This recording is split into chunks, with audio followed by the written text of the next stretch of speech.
Hey guys, David Patrick Green, hackhollywood.com, hackbollywood.in. It's mating season for the birds right now, so if I get dive bombed and I have to run for cover, that's why. Okay, so today's video is a viewer request. It's a YouTube request, yay! One of the first ones I've done, but I'm getting so many questions now. And but before I get started with the video, I want to please remind you to subscribe to my channel, and if you like this video, please like it and let your friends know about this niche channel where a professional actor actually just tells you the truth about professional acting and doesn't lie to you and pretend there's a bunch of things you need that you don't actually need, or exaggerate the importance of things so that they can sell you those things. Okay, so share the word, share the love, and I will try and do the same. So today's video is, what is it like when you're on set? That was the question. I'm gonna pull it back a teeny little bit, and I'm just gonna say, what's it like after you book the job? What happens then? Okay, you all want to book professional jobs. Maybe some of you already have, but if you want to book that first professional job, it's surprisingly unlike the amateur job booking experience, as well as going to the set, etc. It's in fact shockingly different. It's probably similar to the difference between playing on a high school basketball team and playing in the NBA. And oh, so a bird just pooped on me, I believe, or something. You gotta love it. Oh yeah, I can see the nest up there. Yeah. Anyway, unexpected interruptions. So what happens? You go to an audition, they loved you, a day or two later, or maybe even a month later, they tell you, somebody calls you and tells you you've booked the job. Let's just assume you don't have an agent, because that just makes it easier. So they call you and they say, hey, we'd like you to work on, let's say it's a TV show. And you go, fantastic. So they'll basically tell you what you're going to get paid. If you are in high demand and you have lots of experience, then you may have a little bit of negotiating room, but likely almost none, unless you are actually a big star. And you know, a lot of my professional private clients have booked, you know, series leads or feature film leads, and they still can't get a nickel more out of the producers. It's almost like take it or leave it. And you don't know what would happen if you said, okay, well, I'm not going to do the job. Maybe they would pay you more, but do you really want to find out? If you are so busy that you can afford to say no, then I suggest you actually try saying no, because saying no is incredibly empowering. It's the only real way to find out what happens when you say no, is to actually say no. And I've said no on numerous occasions when I was double booked for something, and it feels good, and it actually turns out it doesn't really affect you as negatively as people would have you think. But anyway, you get the call, you book the job, you get paid this amount, whatever, you know, SAG rates are, or whatever union you're in, assuming you're in a union. And I'm really talking about union jobs here, because, you know, non-union is just a whole different ball of wax. So you book the job, and they're going to give you the days you work, or it's possible they'll call you back with the days you work, but they'll give you a range. They'll say it's from June 14th until June 17th, or whatever it is, right? And so you'll have that information, and that's pretty much all you know at that point. And then when the day comes up, well, you'll probably get a call after that from wardrobe and possibly hair and makeup, again, depending on the requirements. I worked on a show called The Expanse, where they had to custom make a military uniform for me. So I got a call not long after I got the call from my agent for a fitting, and I had to go for a fitting. I had to actually go for 2 or 3 fittings, as it was, and they pay you for the fittings. It's an hourly rate. And you know, if there's hair extensions involved or special makeup effects, etc., that they need to size you for, then they would make arrangements for that as well. And all of that would happen before the date range of the shoot. But then eventually you will get a call from, you know, the second AD or the third AD, that's assistant director, and they will introduce themselves, and there's not a lot of introductions going on. You won't get a lot of names. It's pretty funny. So it's just something to be aware of if you want to know people's names so you can talk to them. Ask them, what's your name, and write it down somewhere, and that way when you get to set eventually you can say hi to them, because they'll probably be the same people that you spoke to on the phone, and it's a nicer feeling to know them. But don't worry about it if you don't, because they don't really care, because they deal with so many different people on a day in, day out basis. So you get your appointments, and then you get a call from the AD saying, hey, this is our tentative dates, probably, okay, we've been shooting late at night, or it's probably a night shoot, or it's probably a day shoot, who knows. And you kind of go, okay, and you try and plan accordingly, although there's not a whole lot of planning you can do. And then usually the day before the shoot, sometimes it will happen even before that, but they'll usually confirm the day before the shoot anyway. But let's say they told you 3 days before, you're going to work these days. Okay, they're definitely not going to give you your call time yet, because they won't know it, because it'll depend on when things wrapped or finished up the day before you worked. They may have to pick up scenes that they didn't plan on, because things, often don't work out the way they intended. So you get your days at some point, and then the day before your shoot, usually within, there's a window. If it's a union project, they have to call you, and give you X number of hours notice, right? Maybe it's 12, maybe it's 8, so you can get some sleep, right? So you get a call, and it'll be, again, probably the same person you spoke with the first time, second or third AD.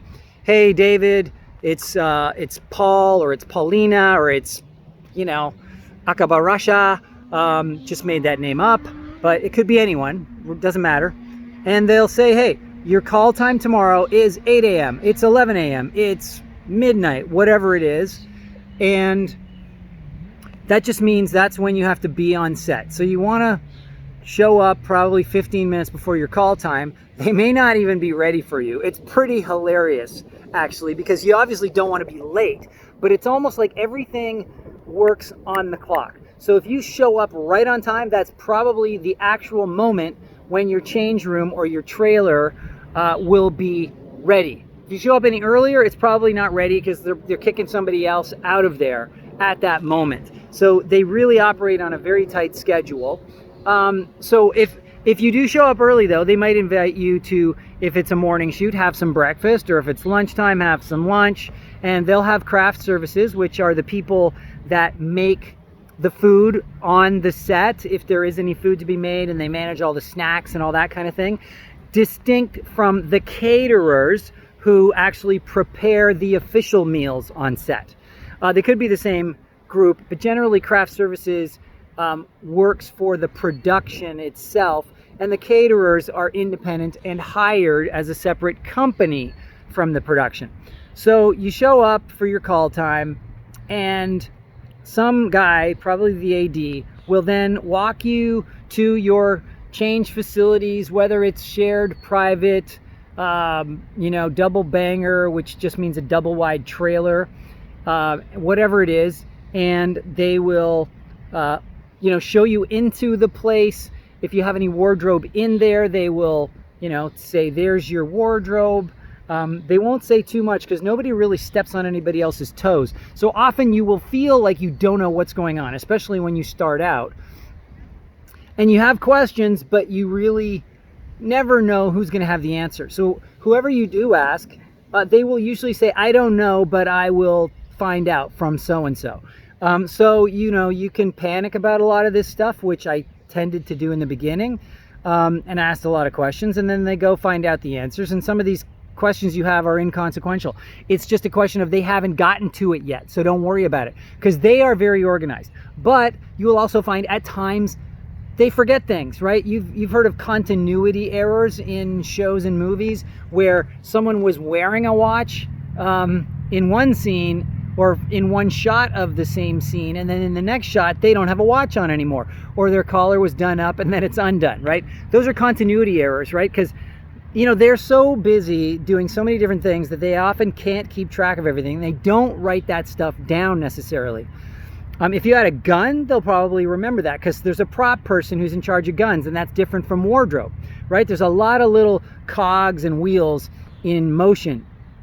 So, it's good to know yourself what exactly you were wearing, how you were wearing it. Is your shirt tucked in or untucked, etc. Socks pulled up, gun in the holster, left hand, right hand, watch, no watch, hair pulled back, hair down, part of the left, part of it on the right, because there's just so many things. And they're always taking pictures of you, but they often don't get the time to go back and look at the pictures and make sure that everything's exactly the way it should be. So if you can be a big help. And I have been a help on many occasions where, they just neglected, they forgot some little thing. And so I said, hey, I think my hair was parted on the left or parted on the right or whatever it is. And they go, oh, okay, let me take a look at the picture. Or they'll say, oh yeah, you're right, I remember now, right? So they may not take your word for it, but at least it'll remind them to look at the pictures. Okay, so you go into your trailer and then you get a, they'll say, okay, sit tight and I'll get back to you. Or they'll say, and then they often will say, do you want anything to eat? If they haven't already fed you because you got there so early. Or they'll usually give you your sides for the day, which is these little miniature sides. It's a quarter of the size of a real piece of paper. So it looks like a miniature piece of paper. It's literally a quarter. And they will, all of the stuff, like the, your lines, all the scenes you're going to be doing. In fact, possibly all the scenes that they will be doing all day will be on there. They will also probably bring you a contract if you haven't already signed a contract to sign. That'll state the days you're working, when you start work, when you finish work, what your rate is, etc. And so you'll sign your contract. There'll be a call sheet. They probably will have emailed you a call sheet or whatever modern electronic appliance they are using when you see this video. I mean, email may be dead soon, right? But they will send you a copy of all of the call sheet. And the call sheet basically just says all the people that are going to be on set that day, what their jobs are, their contact information, what time they're due on set. It's a very, very detailed document. There's a lot of phone numbers and stuff on it. And, it's funny, it's relevant and it's important, but at the same time, it's so much information. It's not like you need to memorize it or pay attention to what anybody else is doing, but you need to kind of know what it says you're doing and when it says you're going to be doing it. Because often what happens is, right, if you don't pay attention to these things, you'll prepare scenes, but you'll prepare them in the wrong order. So, you think it's going to shoot according to the script and it ends up shooting in some order based on, who knows what you happen to be wearing, right, at the time. So all of the episodes where you're wearing this outfit, they'll shoot in a row, even though they're not in sequence, chronologically, according to the story. And so you need to pay attention to that stuff, because that way you're not preparing a scene and they say, okay, come to set, and then you get there and you're doing a different scene that you haven't really been working on. And I don't know about you guys, but I'm very kind of ADD, and so whatever I've been working on, it's hard for me to switch into another mode. I'm like, I'll forget what I was doing an hour ago if you tell me, to do something else, right? I'm like, what? Oh, I'm really in this mode. I'm in the bicycle riding scene mode, and you want me to be in the library scene mode, scary, uh-oh. And look, that's just me. It all depends on your comfort zone, but you need to know these things. You need to know what scenes are shooting when. Do your best to prepare them in order that you're going to be called for. But you could be sitting there for who knows how long. That's the other part that can be very challenging. The most sitting around I had to do was I had a 9 o'clock call time, 9 a.m., and I didn't actually get to the set until 5 p.m. I waited around for 8 hours, and I was going stir crazy, and this was fairly early on in my career, and I really didn't even know, what am I supposed to do for 8 hours? Because you get bored, right? you don't know what to bring. And so you really, that's, the note that comes out of this is bring enough stuff to occupy your time for several hours, okay? Because that is how long you could be sitting around. And it can get pretty boring on the set. There's going to be no one to talk to. Everybody else is doing their thing. And so anyway, just good to know. So anyway, you'll eventually get your call time, and you'll go to the set, and at this point anything can happen, right? That's like what I just said was pretty much the standards of the industry. But after that, it all becomes up to the producers, the directors, everybody else who's involved will have their own way of doing things. You may do a rehearsal, you may not do a rehearsal. They may tell you you're doing a rehearsal, and then by the time you're done the rehearsal, they tell you that was great. And they walk you back to your trailer, and you're like, what happened? And he goes, oh, they shot that. That's what he always does. Clint Eastwood is notorious for that. He says, let's do a run through, and you run it through, and he goes, that was great, thanks. And you're like, what? He goes, yeah, I shot that. It was great. Because, they like to have you when you're relaxed, not trying too hard. So you get called to set, you do your rehearsal, not rehearsal, whatever. You might walk through your marks, walk through the blocking if there is any blocking required. Typically, there's not a lot of blocking in most shots because they may do one establishing shot that it maybe establishes some motion, but then most of the shots in TV and movies are fairly up close. They're like this, or they're this far away. They're generally not much more than torso and head. So you do your warm-up, your rehearsal, whatever you want to call it, and then camera guys will get in position. You might do a camera rehearsal, which is a rehearsal that's not for you, it's actually for the camera people to figure out where they need to stand and how they're going to pull focus and all that kind of stuff. And then they'll go, okay, great, let's shoot this. And it's basically quiet on the set, and you kind of prepare. You just try and be in the mode of what's going on. And, the director will probably say action or whatever else they choose to say. And the scene will begin. So that's pretty much how that works. And then as the day goes on, you'll be, let's say you'll do some shooting. After you shoot, if they might want to shoot some other scenes that you're not in, but they don't want to send you back to your trailer, they'll have chairs, those director chairs on the set. And they, if you're a star, they'll probably have your name on it, but otherwise they'll probably have the show's name or the movie's name on the chair. And you sit in these director's chairs, and they may have some water, or somebody will come up to you and say, do you want any water? And hopefully you brought some reading material or something.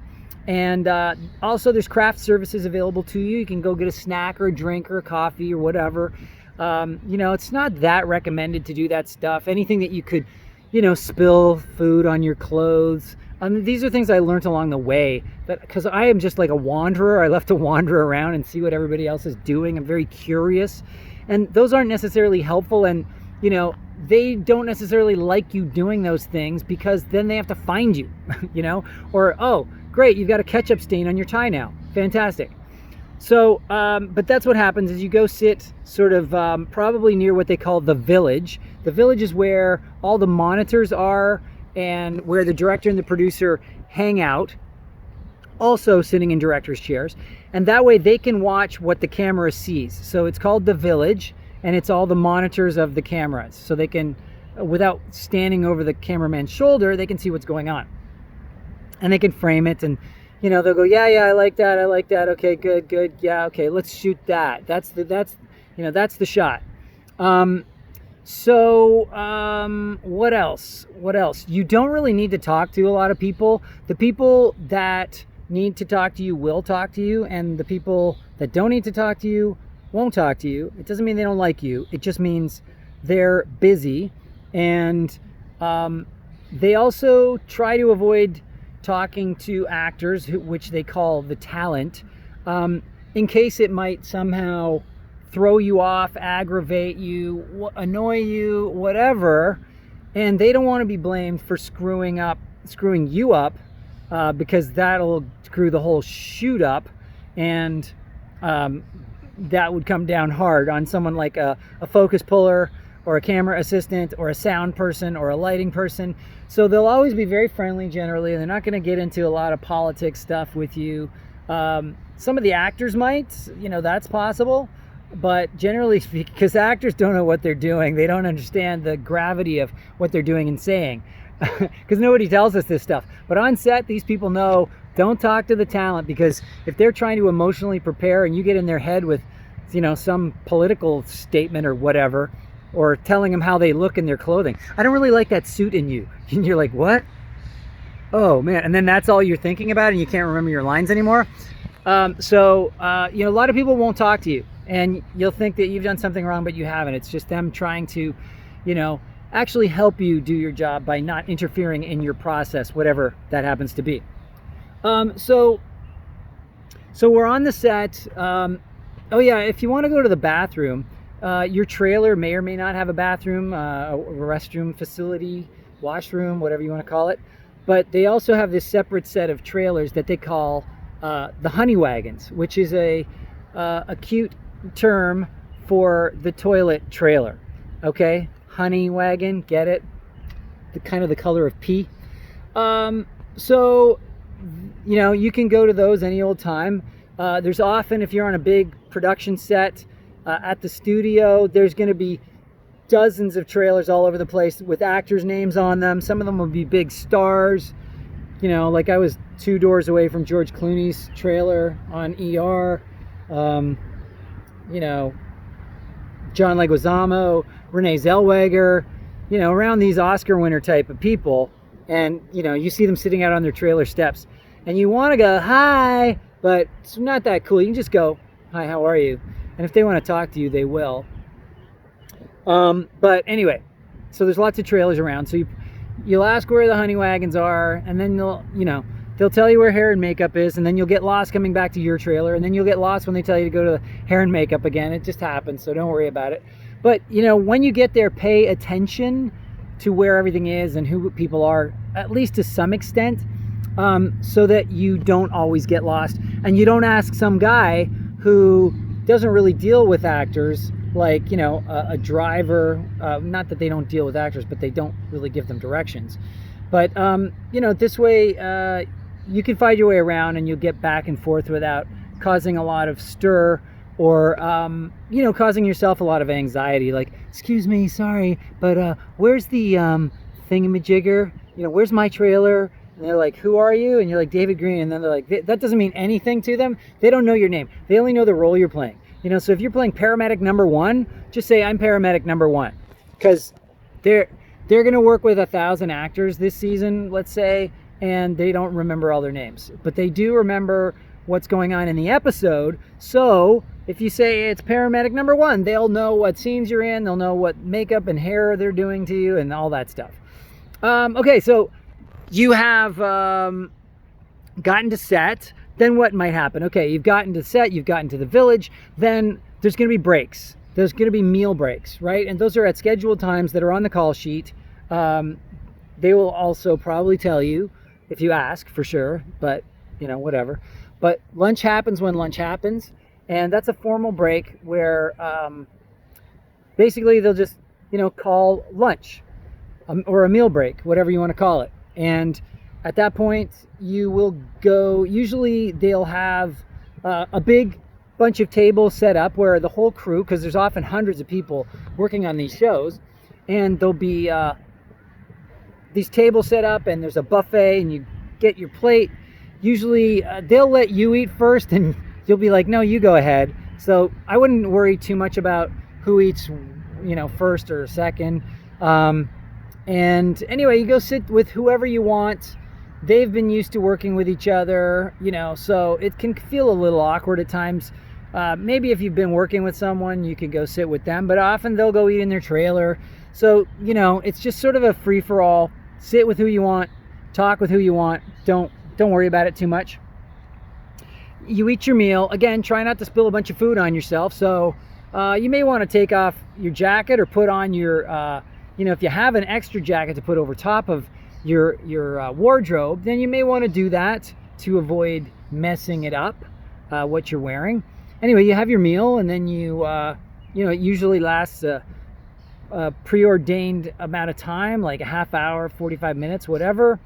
And you either are going back to set because you were still shooting, or you go back to your trailer and you wait to be called again. So when you're not shooting, you really are supposed to be in your trailer, and usually the AD, the second AD, the third AD will escort you to your trailer, so they always know where they've dropped you off. They're not guarding your door, so if you wander off, then you wander off. But they are very cautious and careful about making sure you don't get lost and wander off the set or the studio. But that's where they want you to stay. You don't go off for lunch at some restaurant. Again, that never really occurred to me. And I used to think about doing that. Oh, I don't want to eat this food, I'll go somewhere else. But you're on the job and you're basically being paid even to eat lunch. So you're basically on their dime the whole time you're there. And it could go into overtime, at which point, again, they won't really talk about it, but they'll just pay you. And if it does go into overtime, they will add on, breaks, coffee breaks, meal breaks, or what have you, depending on how much over they go. And then they will pay you whatever the overtime rate is for the time that you worked overtime. Okay, so we're getting towards the end of the day, and at the end of the day, you've done all your shooting. Now again, sometimes they forget about you and you're just sitting there and nobody comes to see you for a while. That's happened to me before. They forget about you, and because they never told you to go home because they're so busy. So if you've been sitting in your trailer and you don't have anything more to shoot that you know of, like they may say, hang on to David because we might want to use them. But after a couple of hours, you can kind of tell if they've moved on. You might want to go say to somebody, hey, can I go? Like, am I released? And they'll go, oh, we forgot about you. Yes, you're released. Or they may say, oh, hold on a second. And they'll just radio to the village. They'll talk to the producers and they'll go, hey, just checking if David can be released now. And they'll go, oh, and they'll check, yeah, we're done with him. And they'll go, yep, you can release him. And he'll go, yep, you're released. And then when you're released, don't go home until you are released. But if they don't come to find you, don't feel too shy about asking. Of course, if they keep you around for hours and hours and you don't want to, if you don't mind, they will probably pay you the overtime. But you're also not going to be too popular if you get overtime because they forgot about you. So if you want to get called back and work on the show some more times and make friends with the producers and directors, you probably want to make them aware you've been sitting around for 5 hours. So then when you're done, they release you. What you usually will do is you will go sign out. Like, you usually will sign in the morning. They'll bring you a document to say, to show the time you arrived. And at the end of the day, you will sign out the time you are leaving. And you can check the time, and then you just, they'll initial it themselves, probably the AD or something, or the producer, and then you initial it as well. And then you can go off on your merry way. And, you want to check that you haven't forgotten anything behind. Don't leave your place in a complete state of disarray. You don't really need to fold or hang your clothes properly because they're just going to launder them or dry clean them or whatever they do. So you don't really need to take special care. But I would just say put it all together so it's just not a disaster for them. Like put your socks in your shoes if you want. And if you want to hang up your jacket and stuff on the hanger, fine. But don't worry if there's a few wrinkles because it's going to get dry clean. And that's pretty much it. And you either get a ride home, by the way, I missed this. When you sign the contract, depending on where the shoot is, if it's on location or if it's on the set, if it's on a set or if it's on a location or whatever, or a studio, you'll either get picked up and dropped off, at the studio, or you have to self drive. So basically, you have to get there on your own. That means either drive there or take the public transit, however you want to get there, ride your bike, whatever.